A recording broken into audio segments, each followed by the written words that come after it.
ജെറമിയ പ്രവാചകന്റെ പുസ്തകത്തിൽ നിന്നുള്ള വായന 19 അധ്യായം 10 മുതൽ 15 വരെയുള്ള വചനങ്ങൾ. ഭാഗം 2. ഒരിക്കലും കൂട്ടിച്ചേർക്കാനാവാത്ത വിധം കുശുവന്റെ കലം തകർത്തതുപോലെ ഈ ജനത്തെയും നഗരത്തെയും തകർക്കും. ജെറമിയ പ്രവാചകൻ തൻ്റെ കൂടെ പോന്നവർ കാണെ കലം ഉടയ്ക്കുക. കലം ഉടയ്ക്കുന്നു. 11 വചനം.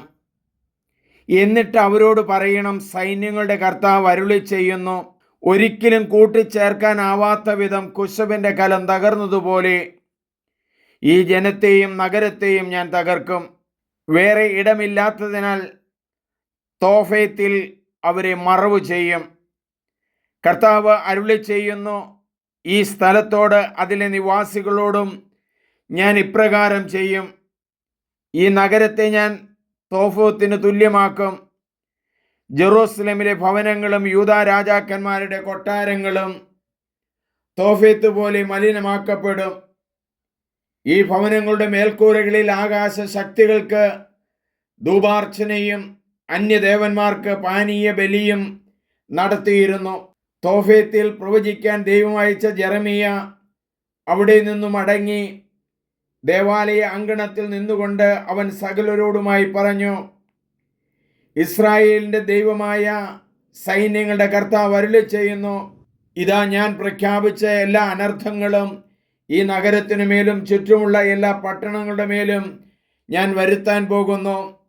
എന്തെന്നാൽ അവർ തങ്ങളുടെ ഹൃദയം കഠിനമാക്കുകയും എൻ്റെ വാക്ക് നിരസിക്കുകയും ചെയ്തു. നമുക്ക് പ്രാർത്ഥിക്കാം. ദൈവമേ, ജെറമിയ പ്രവാചകൻ വളരെ ശക്തമായ രീതിയിൽ വചനം പറയുക മാത്രമല്ലല്ലോ ചെയ്യുന്നത്. കുശവനിൽ നിന്നും വില കൊടുത്ത് കലം വാങ്ങി തൻ്റെ കൂടെ പോകുന്നവരുടെ മുമ്പിൽ വച്ച് കലം തകർത്ത് കളയുന്നല്ലോ. ഒരിക്കലും കൂട്ടി യോജിപ്പിക്കാൻ സാധിക്കാത്ത രീതിയിൽ ആ കലം തകർന്നുപോയി. ഇതുപോലെ ഇസ്രായേലിനെയും യൂദായെയും തകർക്കപ്പെടും, നശിപ്പിക്കപ്പെടും എന്ന് ഞങ്ങൾ മനസ്സിലാക്കുന്നു.